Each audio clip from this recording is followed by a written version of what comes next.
各位老友，大家晚安。平時我哋睇宮鬥劇或聽民間傳奇，拉西斯楊貴妃呢啲四大美女，個個被吹捧到美若天仙，完美無瑕。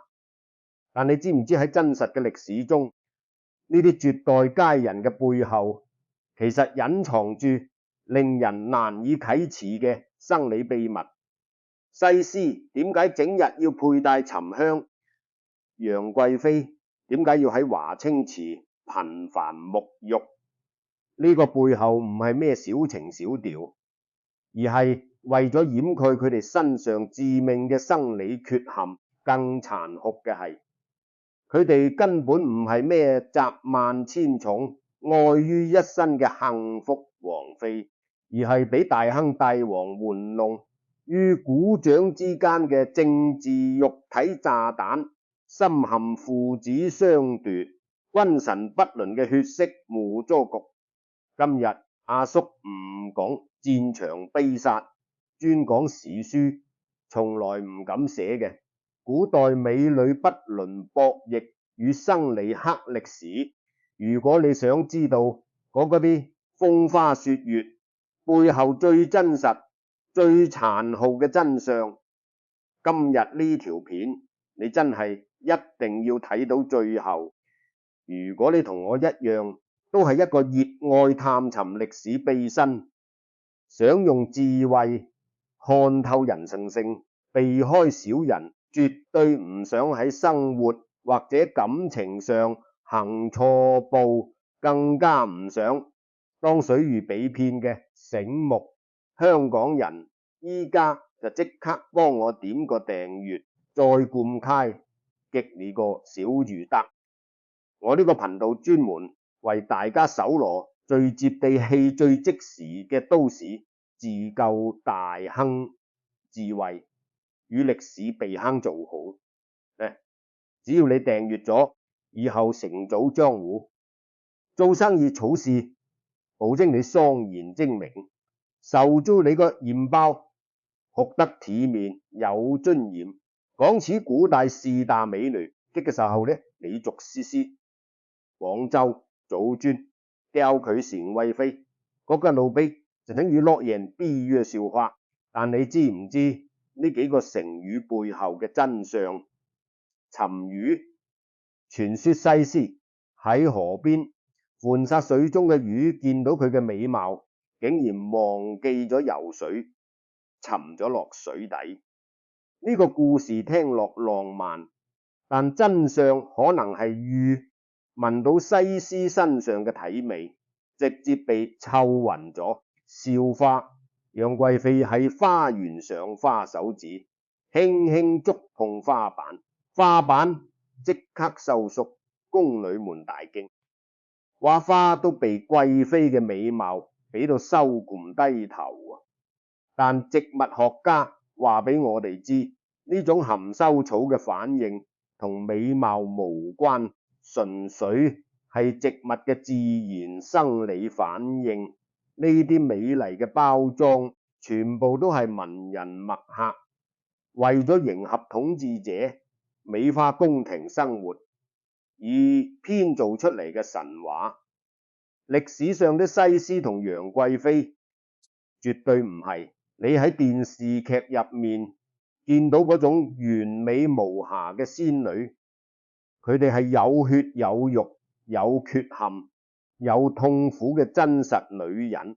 西施被稱為沉魚之貌，但野史與中醫文獻中記載，呢位絕代佳人其實天生患有嚴重嘅生理缺陷。歷史上關於西施嘅記載最早見於本子、墨子、孟子、莊子、楚辭同越絕書、吳越春秋等古籍。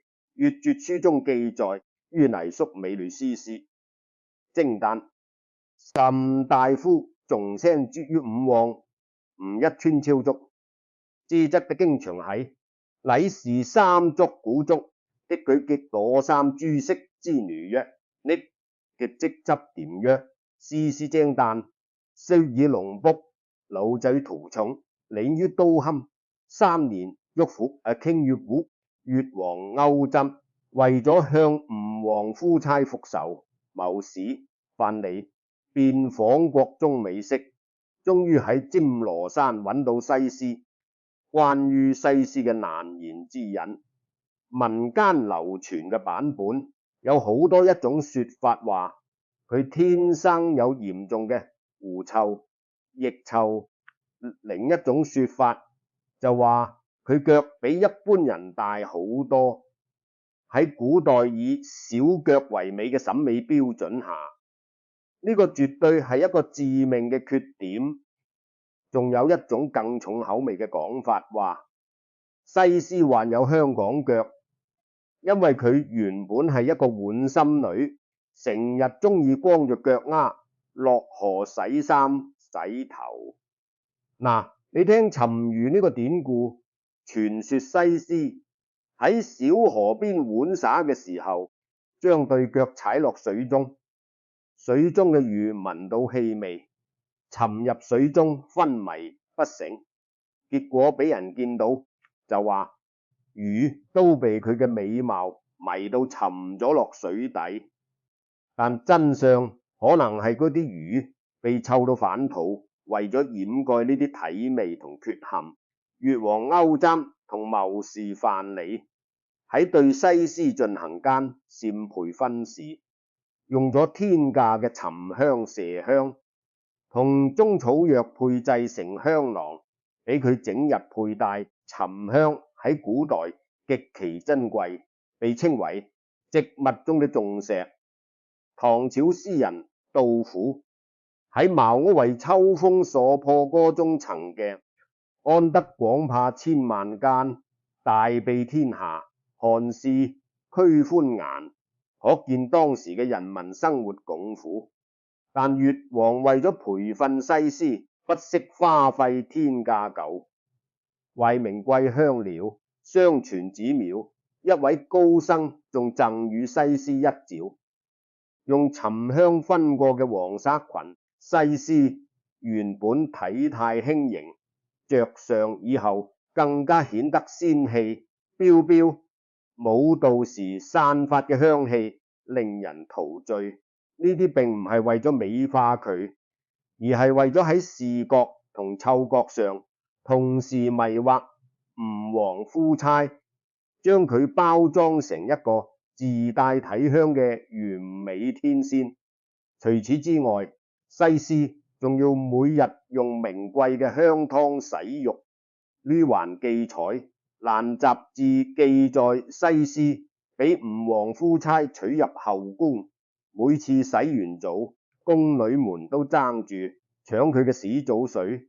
謠傳在隔裏用松枝蘸水躝，喺帷額上滿室生香。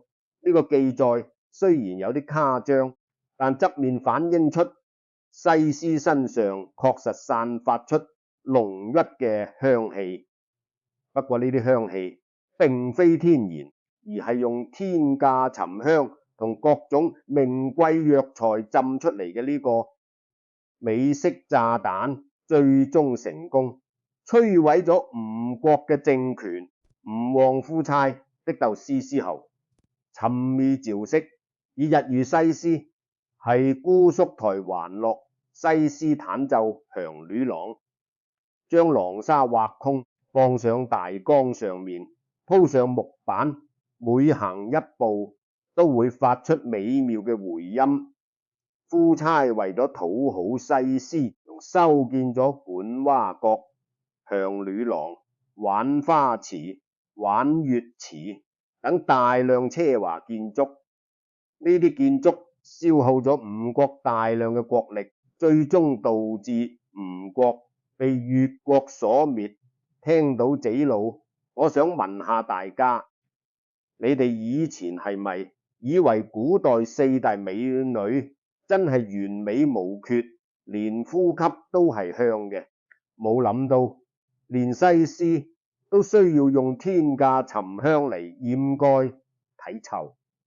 呢個歷史真相有冇打破你哋嘅童年幻想？有嘅話，請喺下方留言區打出大開眼界4個字，我哋一齊嚟傾傾。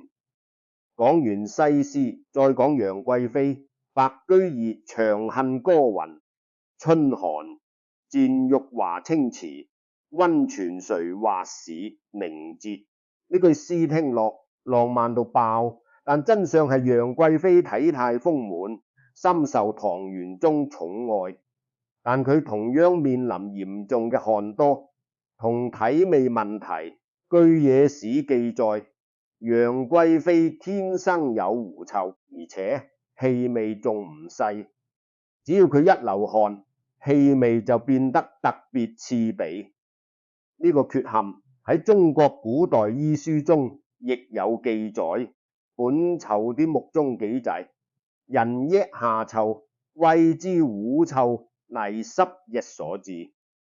古代中醫認為狐臭係因為濕液內嚟，需要通過藥物同外部調理嚟改善。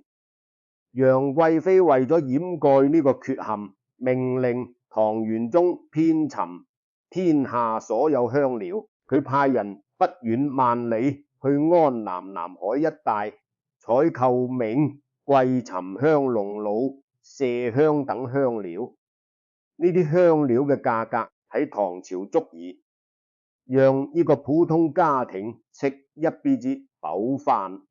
佢頻繁洗浴，本質上係為咗用華清池天然嘅硫磺溫泉水進行殺菌與皮膚解毒。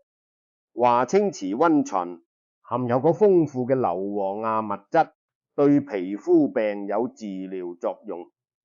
楊貴妃每日要用華清池嘅溫泉水沐浴3次以上，每次沐浴時間長達1-2個時辰。楊貴妃沐浴嘅湯池中堆積着沉香同寶石，呢種玉池假山與海上仙山、瀛洲同名。佢重金從瓊州、嶺南一帶大量購置沉香用嚟淨身，因為沉香具有排毒改善體氣嘅作用，泡耐咗身體會融入香味。宮女們每天要採集大量嘅玫瑰、芍藥、茉莉花瓣，浸泡喺溫泉中，調製成白花湯。沐浴完之後，佢仲會隨身帶香味濃烈嘅沉香荷包。呢場奢華洗浴嘅背後，係龐大嘅財政開支同資源棍斷。唐玄宗從4月每日嫌楊貴妃素質上流，楊貴妃每日用3粉幫身花斑水泡走。到乎係李恩肯中蛇竇，就鍾雲幕招房親，閃明大國谷與秦，描寫嘅就係楊貴妃姊妹嘅奢華生活。但即使係咁，將香氣同異味混合後，反而令氣味變得更加複雜難聞。有宮女甚至因為忍受唔到呢種氣味而需要平息。宮廷中流傳一個故事，一次唐玄宗醉酒後對楊貴妃講，愛妃身上嘅香氣如同百花之香。楊貴妃聽後大驚，怕俾發現自己嘅秘密，於是用更多嘅香料嚟掩蓋。不過最神奇嘅係，唐玄宗竟然對呢種獨特氣息絕晒迷。據講，唐玄宗深深為愛妃嘅汗味痴迷，甚至覺得楊貴妃嘅汗聲可以令佢放鬆，起到安神嘅作用。久而久之，佢對楊貴妃產生咗深深嘅依賴。呢個可能就係傳說中嘅真愛，定係一個帝王被美色同香氣徹底迷魂嘅悲劇？你自己判斷。西施同楊貴妃兩個相隔1000年嘅女人，卻有驚人嘅相似之處。第一，兩人都被當作政治武器。詩被越王當作滅吳嘅奸柳，楊貴妃被唐玄宗當作炫耀權力嘅象徵，底下兩人都欲生離決善。詩有提位同打攪，楊貴妃有好操同誹謗。第三，兩人都需要用天家香料，楊貴提位，詩用沉香，楊貴妃用白蛙湯同沉香。第四，兩人都深陷權力鬥爭嘅漩軌。西施被歐鼓滅，吳後沉江；楊貴妃被玄宗走死於馬嵋區。第五，兩人都成為亡國嘅替罪羊。吳國滅亡歸罪於西施，安史之亂爆發歸罪於楊貴妃。呢啲驚人嘅相似，反映出一個殘酷嘅現實：古代嘅絕代佳人從來都唔係萬千寵愛嘅幸福女人，而係權力博弈中嘅肉體祭品。佢哋嘅美麗被當作武器，佢哋嘅身體被當作工具，佢哋嘅生命被當作籌碼。楊玉環原本係唐玄宗嘅親生兒子，壽王李瑁嘅王妃，即係佢嘅兒媳婦。呢段婚姻本嚟係一段政治聯姻，唐玄宗為咗安寧武惠妃壽王李瑁嘅下口日，將楊玉環許配俾壽王，但武惠妃去世後，唐玄宗竟然對自己嘅親生兒媳婦動咗邪念。《新唐書》記載，開元24年，武惠妃宮即住個後嘅李族後，天唔登，啲就可引妃之擎天田演夜田，誰做嘅李戰中。唐玄宗戰鬥央於漢後徵毀田人，不顧倫理，建長強行下令，讓楊玉環出嫁為呂道士後。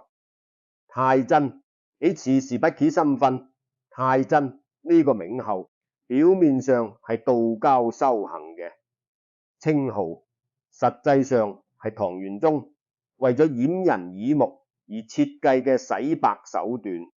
楊玉環出家為道士，就唔再係壽王嘅王妃，然後唐玄宗再將佢迎進自己嘅後宮，封為貴妃。呢種突破人倫底線嘅奪色之恨，直接瓦解咗李唐皇室內部嘅凝聚力。一個連自己親生仔嘅老婆都搶嘅皇帝，仲有咩倫理可言？仲有咩道德底線？呢種行為為後嚟嘅安史之亂埋下咗致命嘅種子。白居易《長恨歌》中描寫唐玄宗同楊貴妃嘅愛情，俾後人傳繪千古，但《長恨歌》嘅前半部分卻從未提及楊貴妃曾經係唐玄宗親生兒子嘅老婆。呢個事實，文人們刻意隱瞓咗呢段爬灰嘅歷史，將一個充滿不倫同權力掠奪嘅故事包裝成咗千古愛情絕唱安妮山。為咗獲取唐玄宗嘅絕對信任，拜俾自己細10幾歲嘅楊貴妃為伎倆。呢個操作本身就已經夠荒唐。一個年近半百嘅大將軍認一個20幾歲嘅女人做阿媽，之節通降記載，應自三情為貴妃，養直啲廉治之貴妃作老事，即住弊。於是貴節之打少，安妮山唔單止被楊貴強養，仲拜唐玄宗為強爹。一個好人張良竟然成為大唐皇帝同貴妃嘅乾兒子，呢個係一種極其不尋常嘅政治安排，但更荒唐嘅喺後頭，天寶10年安歷山過完48歲生日嘅第3天，楊貴妃竟然親自為呢個官兒子舉行洗衫儀式。咩叫洗衫？喺中國古代籍俗中，你一出生後第3天，又具選洗浴儀式，稱為洗衫安立山。一個48歲嘅大男人，竟然要俾一個女人洗衫。《資治通鑑》記載，四山生日即食肉日記，祝牧師趙之妃公後生熱作呢山路戰種，既非熱聲願會打長木果李身，令工人以財許之。佢派人專門定製咗早盤同襁褓，稱之為安息山洗澡。洗完之後，仲讓宮女們為安祿山穿上用絲日定製嘅襁褓，將其如嬰孩一般躺喺大花林裏，由宮女太監們抬着。喺後花園走上幾圈期間，楊貴妃不時喊歷二十里安歷山，便興高采烈地應一聲。喺一旁觀禮嘅唐玄宗竟然龍顏大悅。呢種超越正常母子關係嘅親密同宮廷默許，唔單止麻痹咗唐玄宗嘅戒備，更成為安歷山暗中摸探朝廷虛實，最終發動叛亂嘅絕佳掩護。史書記載，安歷山每次入宮拜見楊貴妃，都會先拜貴妃，再拜玄宗。玄宗問佢點解，佢回答：臣是好人，好人先無後乎。呢句話聽落好似傻人有傻福，但實際上係安歷山精心設計嘅話術。佢要讓玄宗同貴妃都覺得佢循故可為，從而放鬆警惕。一個300幾斤嘅大潘子，俾一個女人當成 BB 咁抱嚟抱去，呢個唔係笑話，呢個係一個帝國走向崩潰嘅徵兆。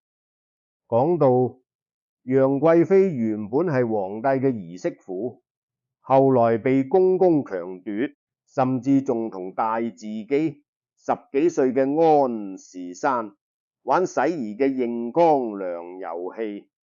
你覺得呢種宮廷不倫博弈係咪真係好荒謬？你覺得唐玄宗係真係糊塗，定係被美色鐵底吸寬咗大局觀？而家就留言話俾我知，我會喺留言區親自回覆。大家西施嘅命運比楊貴妃更加悲慘，佢被范蠡選中，經過3年嚴酷嘅歌舞步態與玉畫術培訓，被送求吳王夫差。《吳越春秋》記載，3年學服而獻於吳王。呢3年嘅培訓係點嘅？西施每日要學習宮廷禮儀、舞蹈、音樂、詩詞歌賦，仲要學習如何用身體同眼神搖惑男人。佢嘅任務就係夜夜笙歌，消磨夫差嘅鬥志，挑撥吳國君臣關係，並誘使夫差殺死忠臣。伍子胥係吳國嘅忠臣，多次勸勉夫差警惕越國，但西施不斷喺夫差耳邊講伍子胥嘅壞話，最終導致夫差早死。伍子胥越國滅吳之後，呢位立下大功嘅美女，其結局卻無比公良。墨子親事篇記載，西施之審，尋其美也。吳越春秋益之際，越父師師魚姜，令水建議以終。本意起一種皮袋，絲絲被裝入皮袋，沉入江中淹死。點解要殺佢？因為作為根，趙西施知道太多內幕，越王孤珍或者范蠡為咗滅口，或防止其紅顏水再次叛國，而將其裝入皮袋，沉入江中淹死。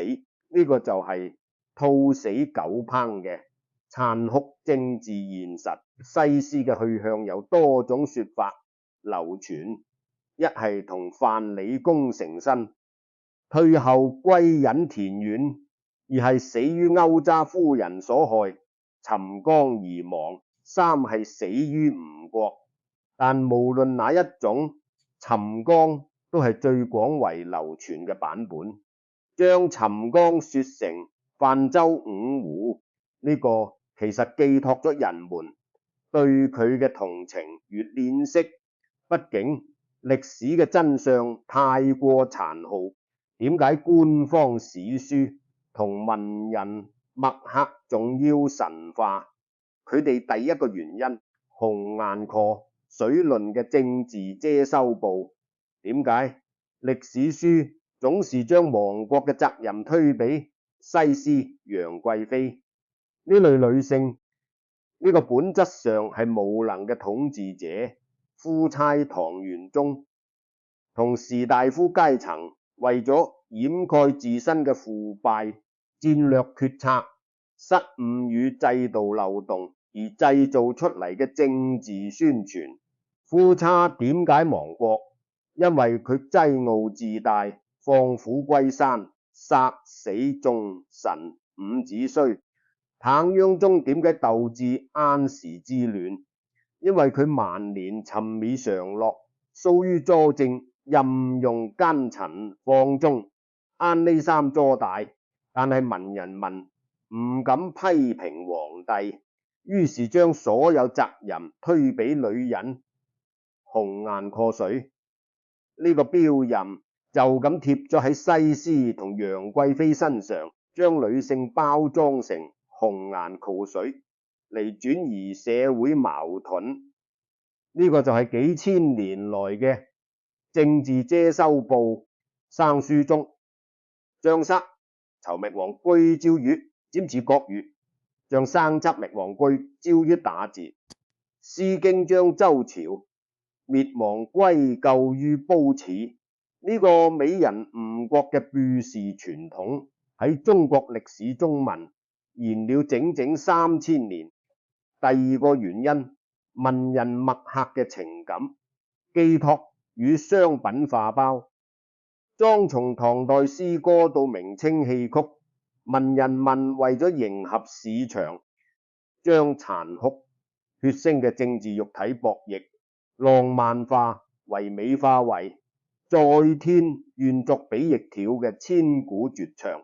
佢哋徹底掩蓋咗底層女性喺權力面前被肆意凌辱、士生嘅悲慘真相。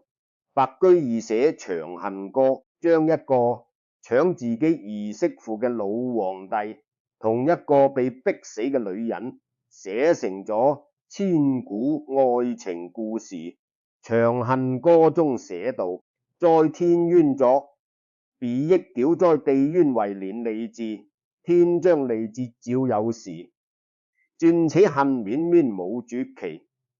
呢句詩感動咗無數人，但卻冇人問楊貴妃願唔願意做呢個比翼條。文人民將西施嘅沉江寫成泛舟五湖，將一個奸祖嘅悲慘結局包裝成神仙眷侶嘅浪漫傳說。呢啲美麗嘅包裝掩蓋嘅係權力嘅殘酷同女性嘅悲歌。從美人悲歌學到嘅現代生存與自保心法，第一招，看清包裝背後嘅真實，拒絕盲目崇拜虛假嘅美好。正如西施用天價沉香掩蓋體臭，楊貴妃用白花湯掩蓋狐臭。喺現代社會，要警惕任何被過度包裝、宣傳得無比完美嘅造神項目或投資產品，唔好俾表面嘅光鮮亮麗蒙蔽雙眼，試試一看清底層史絕。第一招，驚手底聲，絕不成為他人博弈與利益衝突嘅工具人。西施同楊貴妃都係權力博弈嘅工具，一個被當作冚腹敵國嘅美式炸彈，一個被當作帝王享樂嘅玩物。無論喺職場還是家庭，要保持頭腦清醒，一旦發現自己被拉入高層嘅權力鬥爭，或被親現有當作獲取利益嘅媒介，要果斷靜默退場，守住自己嘅清靜。第三招，不為短期嘅蜜望同虛榮享受而交出自己嘅絕對控制權。楊貴妃享受咗頂級嘅奢華，華清池百花湯天價沉香，最終卻喺馬眉俱被無情之死，保持簡約獨立嘅生活方式，手裏有老本，身心獨立，呢個先係你晚年最安全嘅降落衫。今日教大家呢三招，從古代美人悲歌中悟出嘅人生自保預防踩雷智慧，特別係看清包裝背後嘅真實，絕不當別人嘅博弈工具。你覺得邊一招對現代生活最受用？或者你平時自己有冇嗰啲看清套路、防線自保嘅獨門秘笈？即刻喺下面留言分享你嘅智慧，大家互相照應，精明自保。買評餸、行街、聽古仔，生活看似平淡，但呢份平淡與自由，正係古代嗰啲身處權力古風嘅佳麗們一輩子求而不得嘅奢侈品。西施用沉香遮體臭，楊貴妃用百花湯遮狐臭，佢哋窮盡一生去維持一個完美嘅假象，最終一個被沉光，一個被嘈死。佢哋嘅美麗被當作武器，佢哋嘅身體被當作祭品，佢哋嘅生命被當作權力博弈嘅籌碼。看清歷史嘅殘酷真相，學識大亨大師嘅避險智慧，我哋才能喺現代生活中守護好自己和家人嘅荷包，活得有尊嚴、有底氣。醒目嘅香港人出門買菜、通關處事，最緊要安全第一。如果你覺得今日呢條片幫到你認清咗歷史書唔敢寫嘅美人不倫、博弈與生理黑幕，甚至令你慶幸活在現代，記得幫我點讚訂閱並分享俾你身邊中意聽歷史古仔嘅親戚朋友，功德無量。我哋下期見。